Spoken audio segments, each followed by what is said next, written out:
तर विद्यार्थी मित्रांनो, आजपासून आपण आपला 12th रेग्युलरचा सिलेबस अगदी पहिल्यापासून सुरू करतोय. आतापर्यंत आपण जुन्या सिलेबसनुसार काही टॉपिक्स पाहिले. बाकी सर्क्युलेशन असेल, ह्यूमन रिप्रोडक्शन असेल. ह्यूमन रिप्रोडक्शन जवळपास ॲज इट इज आहे, जो की आपण ऑलरेडी पाहिलेलं आहे. पण आपण सर्क्युलेशनमध्ये जर पाहिलं तर त्यांनी सर्क्युलेशनमध्ये मॉडिफाय करून दिलेलं आहे. ह्यूमन रेस्पिरेशनचा काही भाग त्यांनी सर्क्युलेशनमध्ये काय केला आहे, नव्यानं ॲड केला आहे. तो टॉपिक आपण परत नव्याने करूया. अगदी आपण सुरुवातीपासून, अगदी हा पहिला टॉपिक आहे reproduction in lower and higher plants इथपासून तर शेवटच्या टॉपिकपर्यंत आपण पहिल्यापासून डिटेल पाहणार आहोत. दुसरी गोष्ट, 12वीचं टेक्स्ट बुक मार्केटमध्ये अवेलेबल आहे. तुम्ही ज्यांनी कुणी आणलं नसेल तर ते टेक्स्ट बुक घेऊन या. कारण या टेक्स्ट बुक मध्ये लाईन टू लाईन आपल्याला काय करायची, जसेला तशी पाहिजे, त्याशिवाय पर्याय नाही.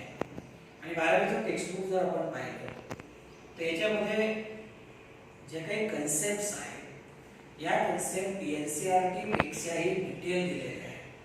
हा ठीक आहे, थोडी याची लँग्वेज टफ आहे. याच्या अगोदरची जी आपली स्टेट बोर्डाची बुक्स होते त्यांची लँग्वेज एकदम सिंपल होती. आता मात्र यांनी लँग्वेज काय केली, ॲज पर NCERT ठेवलेली. आणि त्याच्यामुळे प्रत्येक पॉईंट आपल्याला काय करायचं, लाईन टू लाईन आपल्याला इथे क्लिअर करायचं. तुम्हाला 11चं पुस्तक शिकवून झालेलं आहे. 11चं टोटल बायो आपण कंप्लीट केलेलं आहे. 11चं नवीन सिलेबसचं पुस्तक जर पाहिलं तर त्याची जी डेप्थ आहे खूप मोठ्या प्रमाणात आहे. तसंच अगदी त्यांनी 12वीचे पुस्तक सुद्धा काय केले, मॅक्झिमम डेप्थ पर्यंत घेऊन गेले. कन्सेप्ट त्याच आहे, फक्त काय केलं त्यांनी NCERTचा वापर केला. आणि उलट मी तर म्हणेल की NCERT मध्ये काही कन्सेप्ट थोड्या वरवरच्या दिलेल्या आहेत. इथं मात्र प्रत्येक कन्सेप्ट ही खूप मोठ्या प्रमाणामध्ये अगदी डिटेल दिलेली आहे. आणि त्याच्यामुळं नवीन पुस्तक मार्केटमध्ये आता अवेलेबल आहे. आणि आपण काय करूया, तर अगदी पहिल्या टॉपिक पासून तर शेवटच्या टॉपिक पर्यंत नव्यानं सुरुवात करूया. म्हणजे just imagine this is our first lecture. See, as far as the first topic is concerned, reproduction in lower and higher plants. When we talks about the term that is called as reproduction, see, we are familiar about this term reproduction. Reproduction means actually this one is the production of young ones like their parents. आपण human reproduction मध्ये पाहिलं होतं की reproduction मध्ये काय होते की प्रत्येक इंडिव्हिज्युअल स्वतःसारखा काय करतोय, नवीन जीव जन्माला घालतोय. याची डेफिनेशन जर पाहिजे झाली तर same reproduction means this one is process of production. It is process of production of young ones like parent. Process of production of young ones like parents. This one is called as reproduction. Now see here, according to this definition, we can say that every living organism has natural tendency to produce more of its own kind. Every living organism has natural tendency to produce more of its own kind. That is called as reproduction. किंवा दुसरी definition काय सांगते, as per our textbook, process of production of young ones like parents means every parent, every individual, it gives rise to the individual like them. Every parent, every individual, it gives rise to the individual like their parent, and that is why we know that this is also called as like beget like tendency. It is called as like beget like tendency. If we take the example, we know that say when mango seeds, they are sown in soil, they give rise to the mango plants. Then another example, that is dog, it gives birth to the puppy dogs. Then same Another example, that is cats, they gives birth to the kittens. That's it. Next example, that is humans, they gives birth to the human baby or human child. Means from these examples, all these examples, they clearly indicate that each one, it produces young ones like them, and this production of young ones like their parents. See, these are the young ones, these are the parents. Means production of these young ones like their parents, that is called as reproduction. म्हणजे प्रत्येक जीव स्वतः सारखा जीव निर्माण करतोय, म्हणून याला आपण काय म्हणतो, it is called as like बिगेट like tendency. It is called as like बिगेट like tendency. Then another point is that same we know that reproduction, it is a characteristic. It is a characteristic of living organism. It is a characteristic of living organisms. We have seen no non-living organism it can reproduce. कुठलाच non-living organism काय करत नाही, reproduce करत नाही किंवा नवीन जीव जन्माला घालत नाही. म्हणून आपलं म्हणणं असं आहे की reproduction is a characteristic of living organism. But we also know that there are certain living organisms. For example, infertile human couple आपण पाहिलेले, then honey bees आपण पाहिलेले, किंवा म्यूल पाहिले. असे जे काही एक्झाम्पल आहेत किंवा काही एक्सेप्शन आहेत, ते मात्र लिव्हिंग असून सुद्धा काय होत नाही, रिप्रोड्यूस होत नाही. पण रिप्रोडक्शन काय आहे, हे लिव्हिंग ऑर्गॅनिझमचं कॅरेक्टरिस्टिक आहे. कुठलाही नॉन लिव्हिंग ऑर्गॅनिझम काय होत नाही, रिप्रोड्यूस होत नाही. कुठलाही नॉन लिव्हिंग ऑर्गॅनिझम रिप्रोड्यूस होत नाही. That's it. Another point is that reproduction, it is an essential process. Reproduction, it is an essential process as it leads to continuation of species, as well as to maintain continuity of life,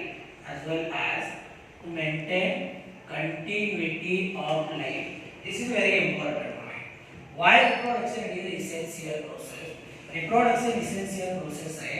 याचं कारण असेल की continuity of species from generation to generation, it is possible only due to the process of reproduction.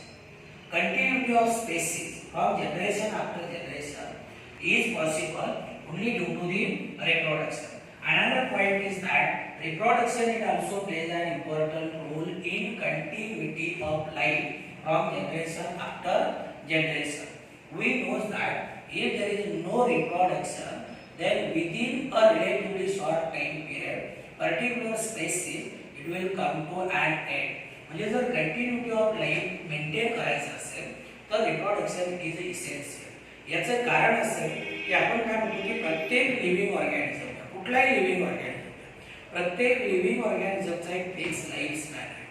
आणि एकदा का life span संपला का हा लिव्हिंग ऑर्गॅनिझम काय होतो, डाय होतो. मग त्याला रिप्लेस करण्यासाठी एकमेव मेथड जर कुठली असेल तर तो म्हणजे काय, that is called as reproduction. Means here we can say that every living organism has fixed lifespan, after which it dies, and this one is replaced by the individual with the help of this process that is called as reproduction. जर reproduction नाही तर particular species काय होईल, it will become extinct. ते पूर्णपणे काय होईल, earth surface वरनं नाहीशी होईल. म्हणून आपलं म्हणणं असं आहे की रिप्रोडक्शन ही इसेन्शियल प्रोसेस आहे. याच्यासाठी दोन गोष्टीसाठी, एक म्हणजे कंटिन्युएशन ऑफ स्पेसिस आणि दुसरं म्हणजे काय, कंटिन्युटी ऑफ लाईफ. रिप्रोडक्शन काय करते, कंटिन्युटी ऑफ लाईफ मेंटेन करते. आपण हेही पाहिलं होतं की for survival of any living organism intake of food material is essential. In a similar way, to maintain continuity of life, reproduction is also essential. आणि human reproduction हा topic पाहत असताना मी तुम्हाला एवढे सांगितलं होतं की की प्रत्येक जीव जर पृथ्वीवरती कशासाठी किंवा या जगामध्ये जर कशासाठी आला असेल तर तो म्हणजे त्याला फक्त आणि फक्त नवीन जीव जन्माला घालायचा. म्हणजे रिप्रोडक्शन काय? Reproduction is ultimate aim of life. काय म्हणजे reproduction is ultimate aim of life. प्रत्येक जीव जर या जगामध्ये का आला असेल तर त्याला फक्त नवीन जीव जन्माला घालायचा आहे. आणि नवीन जीव का जन्माला घालायचा आहे तर to maintain continuity of life or to maintain continuation of species generation after generation. Then another point is that each organism has its own particular method of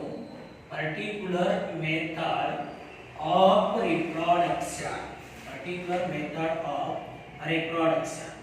जर आपण हा पॉइंट पाहिला तर these point clearly indicate that living organism they have developed their own methods of reproduction.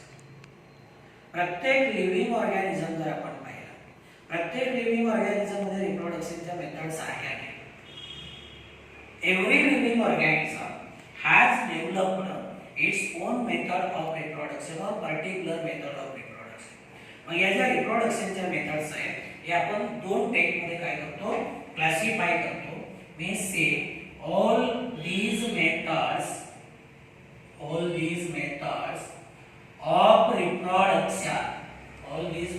of reproduction that falls into two categories. Different methods they are classified or these methods of reproduction falls into two categories. See, first one that is called as asexual reproduction. Asexual reproduction, and second method it is called as sexual reproduction. आता याच्यामध्ये आपल्याला पहिली method पाहिजे ती म्हणजे asexual reproduction. See, first method that is asexual reproduction. आता परत आणखी एकदा आपण ह्यूमन रिप्रोडक्शन मध्ये दोन्ही मेथड डिटेल्स मध्ये पाहिजे. असेक्सुअल रिप्रोडक्शन म्हणजे काय, सेक्सुअल रिप्रोडक्शन म्हणजे काय हे आपण पाहिजे. आणि आपल्याला हे माहिती की जे असेक्सुअल रिप्रोडक्शन आहे याच्यामध्ये कुठल्याही प्रकारचे गॅमेट्स तयार होत नाही. आणि सेक्सुअल रिप्रोडक्शन मध्ये मात्र काय होत आहे, गॅमेट्स तयार होतात. गॅमेट एकमेकाला फ्यूज होत आहे, जायगोट तयार होतो. दुसरा मुद्दा, असेक्सुअल रिप्रोडक्शन मध्ये एकच पॅरेंट आहे. सेक्सुअल रिप्रोडक्शन मध्ये मात्र काय आहे, दोन पॅरेंट आहे. सेक्सुअल रिप्रोडक्शन बाय पॅरेंटल आहे आणि असेक्सुअल रिप्रोडक्शन मध्ये एकच पॅरेंट आहे. त्याला आपण काय म्हणतो, युनिपॅरेंटल रिप्रोडक्शन. म्हणजे इथं दोन पॅरेंट असल्याशिवाय नवीन जीव काय होणार नाही, जन्माला येणार नाही. म्हणजे तो किंवा ती असल्याशिवाय किंवा तो आणि ती एकत्र आल्याशिवाय नवीन जीव काय होणार नाही, जन्माला येणार नाही. इथं मात्र काय, असेक्सुअल रिप्रोडक्शन मध्ये ओ आहे ना आहे, आपण दो हो जाए अशी परिस्थिती आहे. म्हणजे एकच पॅरेंट इथे आणि इथे मात्र दोन पॅरेंट कंपल्सरी लागते. हे आपण पाहिलेले. दुसरी गोष्ट, असेक्सुअल रिप्रोडक्शन मध्ये कुठल्याही प्रकारचे डिफरन्सेस डेव्हलप होत नाही, त्याला की आपण व्हेरिएशन्स म्हणतो. सेक्सुअल रिप्रोडक्शन मध्ये मात्र दोन पॅरेंट पार्टिसिपेट होत असल्यामुळे त्यांचं जेनेटिक मटेरियल मिक्स होत असल्यामुळे याच्यामध्ये आपल्याला काय होते, व्हेरिएशन्स दिसत आहेत. हे आपण पुढे नंतर पाहणार आहोत. तर या परत म्हणून मुद्द्याकडे की ज्या वेगवेगळ्या रिप्रोडक्शनच्या मेथड्स आहेत या सगळ्या मेथड जर आपण पाहिलं तर ते falls mainly into two categories. One is called as asexual reproduction and second one is called as sexual reproduction. आता जेव्हा आपण हा टॉपिक पाहतो की reproduction in lower and higher plan, clearly here we can say that asexual reproduction, this one is found from lower plant and sexual reproduction it is found from higher plants. आता आपण asexual reproduction बद्दल पाहूया. Asexual reproduction it does not involve fusion of two compatible gametes or sex.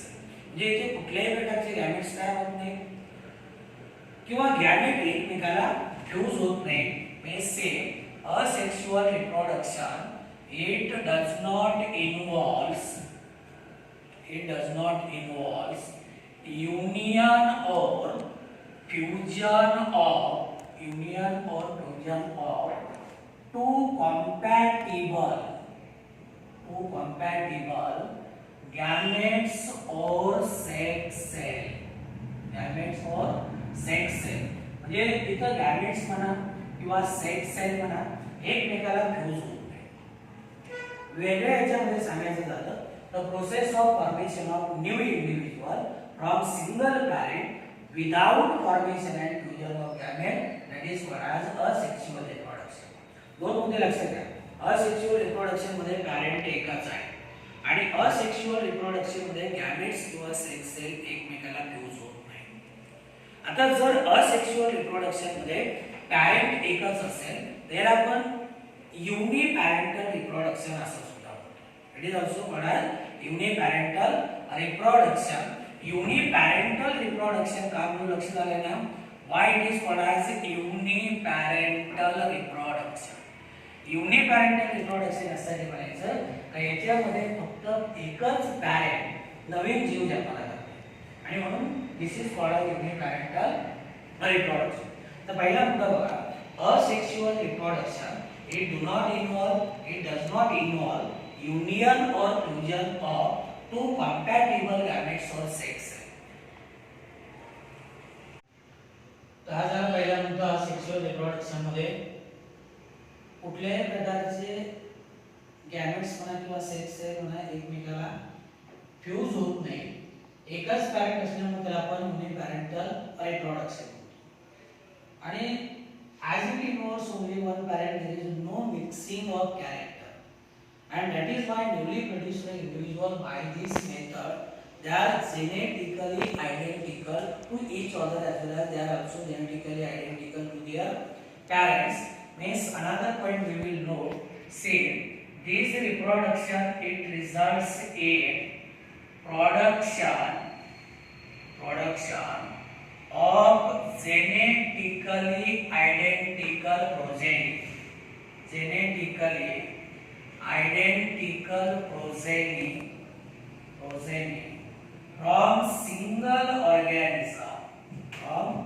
single organisms and inherit the genes of parent. आता पहिला मुद्दा clear झाला की एकच पॅरेंट इन्व्हॉल्व आहे, गॅमेट किंवा सेक्स सेल एकमेकाला फ्यूज होत नाही. दुसरा मुद्दा काय की resulting production of genetically identical progeny. Genetically identical progeny म्हणजे समजा एका पॅरेंट पासून हे चार जीव जन्माला आले, ते सगळ्याचं जेनेटिक मेकअप सारखं आहे. 100% जेनेटिक मेकअप यांचं सारखं आहे, सगळे एक सारखे आहे. याला आपण काय म्हणतो, जेनेटिकली आयडेंटिकल प्रोजेनी. आणि ती कुणापासून, सिंगल ऑर्गॅनिझम. म्हणजे याच्यामध्ये एकाच पॅरेंट पासून जे काही नवीन जीव जन्माला येतात हे जेनेटिकली आयडेंटिकल आहे. जेनेटिकली आयडेंटिकल म्हणजे त्यांचं जे जेनेटिक मेकअप आहे इट इज एक्झॅक्टली सेम और it is exactly same like to that of parent and it also inherit transfer genes of parent in the progeny. Then next point, such morphologically and genetically identical individuals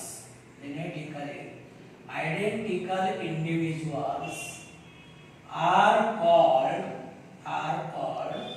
clones of each other. This is a very important point.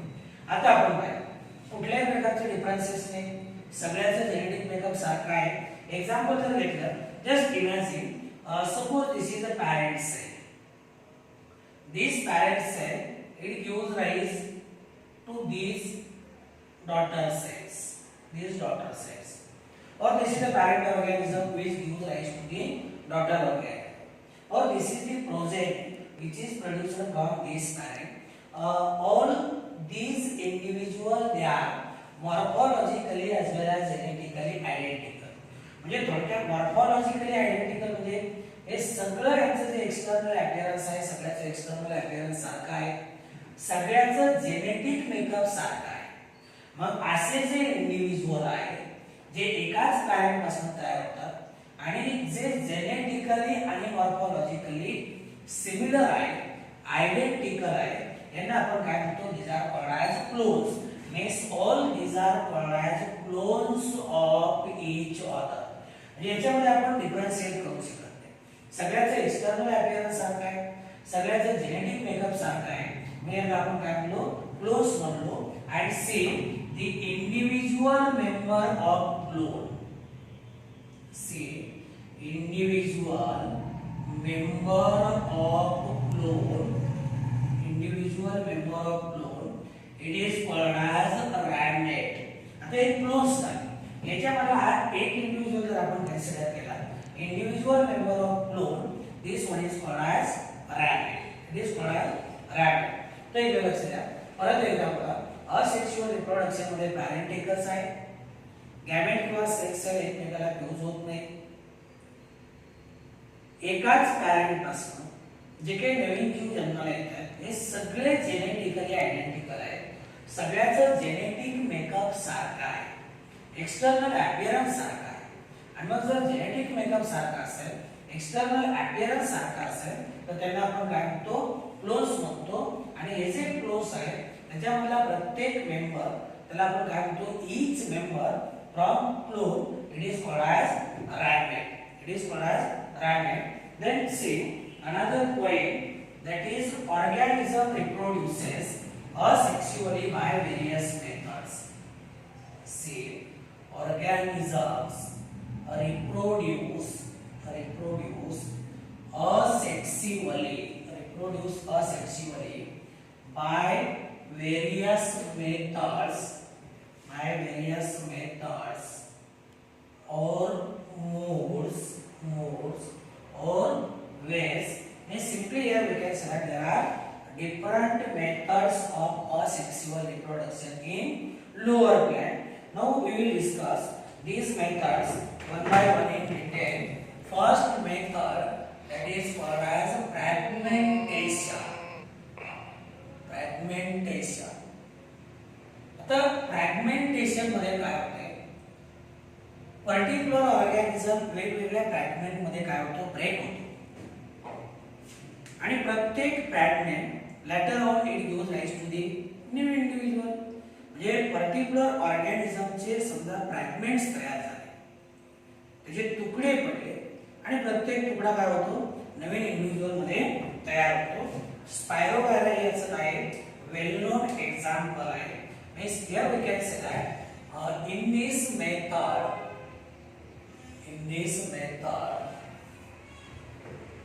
multicellular organism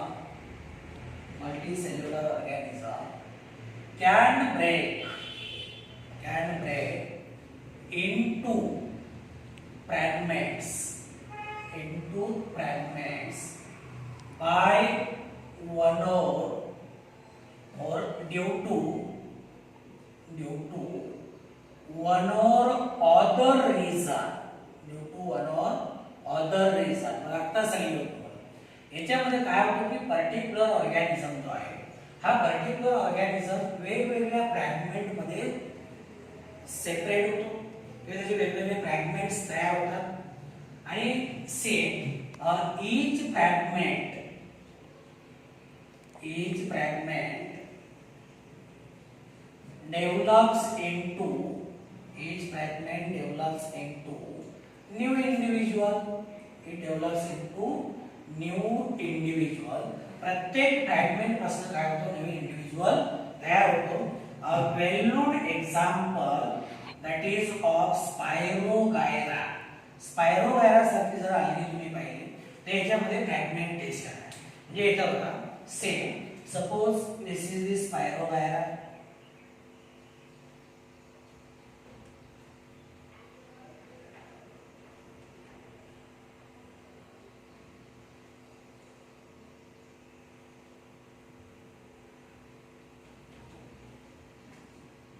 आता इथे बघा हे स्पायरो wire हा स्पायरो wire जर समजा 2-3 fragment मध्ये separate झाला बघा दीज आर दी फ्रॅगमेंट्स. आता याच्यामध्ये काय होईल की हा प्रत्येक फ्रॅगमेंट नवीन स्पायरो वायर मध्ये काय होतो तयार होतो. It will form new spirogyra means each fragment develops into new individual. This method it is called as fragmentation. म्हणजे अगदी सिंपल मेथड आहे. याच्यामध्ये काय होते की पर्टिक्युलर ऑर्गॅनिझम वेगवेगळ्या फ्रॅगमेंट मध्ये असा डिवाइड होतो. त्याच्यापासून वेगवेगळे फ्रॅगमेंट्स तयार होतात आणि नंतर प्रत्येक फ्रॅगमेंट पासून काय होतो न्यू इंडिव्हिज्युअल तयार होतो किंवा नवीन इंडिव्हिज्युअल तयार होतो. याचं एक्झाम्पल आहे स्पायरो वायर. याच्यानंतर आपल्याला दुसरी मेथड पाहिजे असेक्सुअल रिप्रोडक्शन मध्ये same this one is called as budding. It is called as budding. आता एक लक्षात घ्या आपण बर्ड पाहिले. बर्ड म्हणजे काय याला आपण म्हणतो आउट ग्रोथ. काय म्हणतो this is called as out growth किंवा आपण एक्स्ट्रा ग्रोथ म्हणूया. आता ही out growth it may be produced inside the body or it may be developed outside or on surface of body. On surface of body म्हणजे काही organism मध्ये ही जी outgrowth आहे ती त्यांच्या बॉडी मध्ये डेव्हलप होते.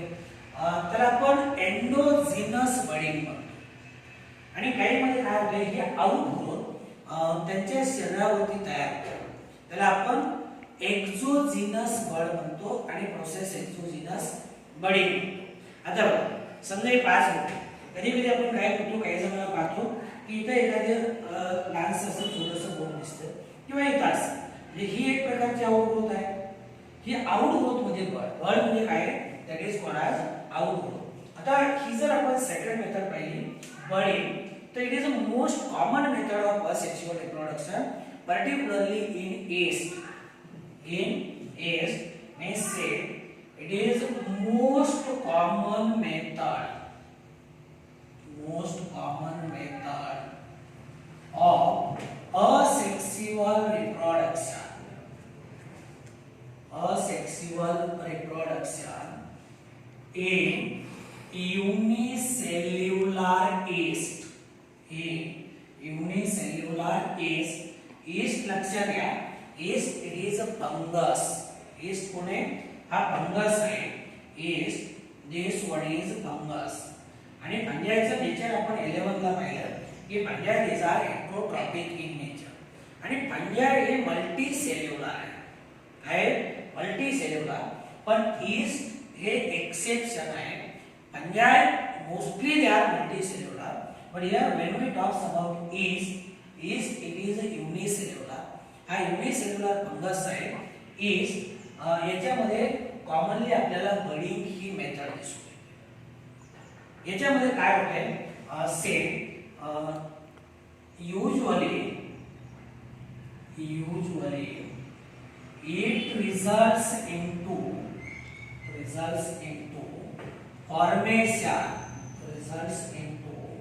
formation of one or more birds during favorable condition and say each bird on separation develops into new individual. आता याच्यामध्ये जी मदर सेल आहे किंवा ज्याला आपण पॅरेंट सेल म्हणतो याच्यावरती काय होतात बाह्य बाजूला बर्ड्स तयार होतात. Just imagine say this is the mother cell and say these are birds. याला आपण काय म्हणतो these are called as birds and this is called as mother cell. हे इसचं एक्झाम्पल आहे. आता ही जी मदर सेल आहे या मदर सेलच्या बाह्य बाजूला काय होतात अशा आउटग्रोथ तयार होतात. ही आउटग्रोथ म्हणजे आपण काय म्हणतो बर्ड्स म्हणतो आणि नंतर हा प्रत्येक बर्ड या मदर सेल पासून सेपरेट झाला तर it gives rise to the new individual. It gives rise to the new individual. आता इथे बर्ड बाह्य बाजूला तयार होतो, मग याला आपण काय म्हणू, it is called as exogenous budding. तर बडिंग ही मेथड आपल्याला युनिसेल्युलर ईस्ट मध्ये दिसते. याच्यामध्ये काय होते, मदर सेलच्या बाह्य बाजूला किंवा पॅरेंट सेलच्या बाह्य बाजूला अशा काय होतं, आउट ग्रोथ तयार होतात. हे आउट ग्रोथ म्हणजे त्यांना आपण काय म्हणतो, इट इज कॉल्ड बर्ड्स. आणि हा प्रत्येक बर्ड जेव्हा मदर सेल पासून सेपरेट होईल तेव्हा it will give rise to the new individual. So this is about the second method. Now we will discuss about the third method, that is called as spore formation. Third method of asexual reproduction, that is spore formation. See, third method, that is spore formation. अगर आतापर्यंत आपण दोन method पाहिल्या. एक पहिली fragmentation example लक्षात ठेवा, spirogyra. दुसरी मेथड आपण पाहिली बडिंग, त्याचे एक्झाम्पल पाहिलं एस्ट. आता तिसरी मेथड आपल्याला पाहिजे स्पोर फॉर्मेशन. याच्या अगोदर आपल्याला स्पोर म्हणजे काय ते पाहिजे. स्पोर्स. आता स्पोर्स कुणाला म्हणतो, से spores these are single cell, then these are thin wall asexual reproductive structures. Spores म्हणजे काय, these are single cell, they are thin wall asexual reproductive structure. And generally spores, these are produced in algae and fungi. बहुतेक करून spore कुठे तयार होतात, algae आणि fungi मध्ये तयार होतात. आता algae मध्ये जे स्पोर्स आहेत these are motile आणि fungi मध्ये जे स्पोर्स असतात हे काय आहेत, नॉन मोटाईल आहे. काय नॉन मोटाईल. लक्षात ठेवा का, स्पोर फॉर्मेशन मध्ये पहिल्यांदा आपल्याला स्पोर्स पाहिजे. स्पोर्स म्हणजे these are single cell, these are thin walled, minute asexual reproductive structure where they are produced, these are produced by algae and fungi. आता algae मध्ये जे स्पोर्स तयार होतात हे मोटाईल आहे आणि fungi मध्ये जे स्पोर्स तयार होतात हे नॉन मोटाईल आहे. आणि algae मध्ये जे मोटाईल स्पोर्स आहेत यांना आपण काय म्हणतो, these are called as zoospores. these are called as zoospore. आणि fungi मध्ये जे आहेत यांना आपण काय म्हणतो, कोनिडिया असं म्हणतो किंवा आणखी याला वेगवेगळे नाव दिले जातात. तर नॉन मोटाईल fungi मध्ये तयार होतात आणि algae मध्ये तयार होतात ते म्हणजे these are called as motile spore, they are called as zoospore. तर स्पोर फॉर्मेशन आपल्याला algae मध्ये पाहिजे, क्लॅमायडोमोनास algae मध्ये. इथे जर आपण पाहिलं तर से in Chlamydomonas algae, motile flagellated zoospores are produced. कुठले, मोटाईल आणि फ्लॅजेला हा लोकोमोटर यावा लागेल. Motile flagellated zoospores, these are produced. And say these zoospores, they later on gives rise to new individual. They gives rise to the new individual independently. म्हणजे प्रत्येकापासून नंतर काय होणार, नवीन independent organism तयार होणार, नवीन इंडिपेंडंट इंडिव्हिज्युअल तयार होणार. आता इथे बघा, त्यांनी टेक्स्ट बुक मध्ये डायग्राम दिलेला आहे, असं रफ डायग्राम काढला.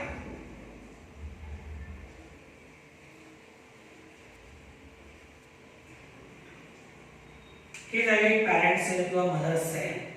याला आपण झूस्पोरॅन्गियम असं सुद्धा म्हणतो.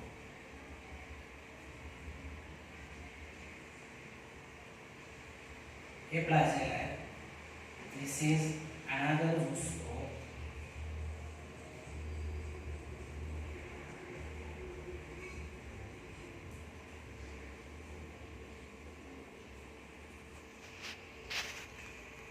This is another.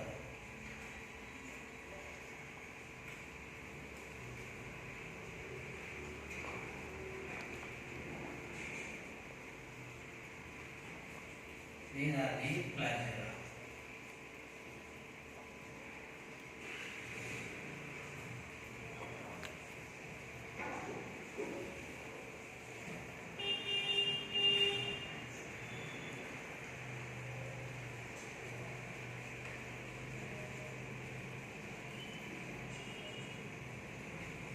See, these are called as zoospores. These are called as zoospores. एक आहे तो zoospores आहे आणि याला आपण काय म्हणतो? It is called as parent cell. Parent cell ला आपण काय म्हणतो? It is called as zoosporangia. It is called as zoosporangia. तर कॅमेडोमोनास सारख्या अळगीमध्ये काय होतात? याचे मोठा एक फ्लॅजेला असणारे zoospores तयार होतात. And later on each zoospore independently it develop into new individual. या प्रत्येकापासून काय होते? कॅमेडोमोनास अल्गी पुन्हा नव्याने तयार होते. तर this is about the spore formation. This is about spore formation. Now in addition to this there are certain other methods of asexual reproduction. We will mention only the names of these methods. See, first method, some other methods, that is first method, binary fission. Some other methods,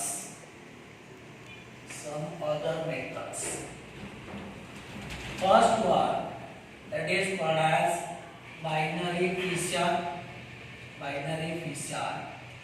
Then second method, that is conidia formation. And third method, that is called as gemule formation. Here we will note only the examples of these methods. Binary fission, it is found in amoeba and paramecium.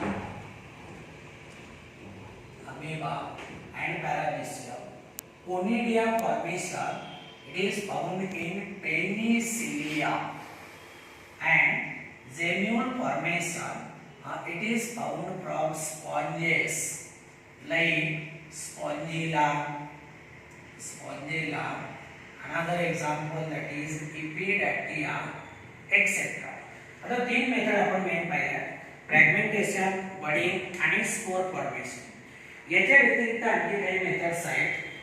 जसे की पहिली method आहे binary fission. Amoeba मध्ये आणि पॅरामिशियम मध्ये.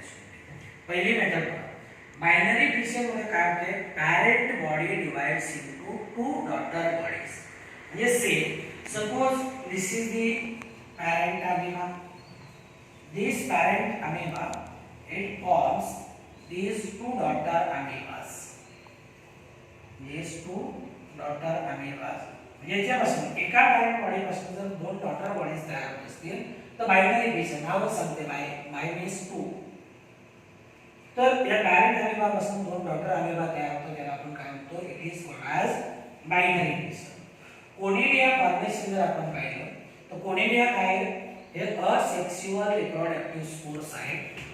समजा आपण जर याचं एक्झाम्पल घेतलं पेनिसिलियमचं, तर दीज आर दी कोनिडिया. आणि नंतर हेच कोनिडिया काय होतात? या पद्धतीने असे जर्मिनेट होतात. Germinating conidia. हे कोनिडिया मध्ये तयार होतात पेनिसिलिया मध्ये. जेम्यूल कोने, हा जो जेम्यूल आहे ना, see gemmule, it is internal bud. जर आपण फ्रेश वॉटर स्पॉन्जेस पाहिले, स्पॉन्जिला किंवा इपिडॅक्टिया, यांच्यामध्ये हा इंटरनल बड तयार होतो, आपण काय म्हणतो? समजा इथे बघा हा झेड आहे काय दिस इज दी झेड हा का तयार झाला कारण याला रिप्रोडक्शन साठी कंडिशन अनफेवरेबल आहे आणि इथे काय असतो असं एक ओपनिंग असते या ओपनिंगला आपण काय म्हणतो मायक्रोपाइल म्हणतो काय म्हणतो मायक्रोपाइल आता हा झाला इंटरनल बर्ड म्हणजे जे कंडिशन फेवरेबल नाही रिप्रोडक्शन साठी म्हणून तो काय झाला हा तयार झाला जेव्हा कंडिशन फेवरेबल होते तेव्हा काय होईल it will come out through this micropyle or opening and it will develop into new individual genuine formation. Genuine म्हणजे this is nothing but it is an internal bud which is forming freshwater sponges like Spongilla as well as Epidadia. So these are certain other methods: binary fission, conidia formation, genuine formation. Today we will stop here. We will continue in next period.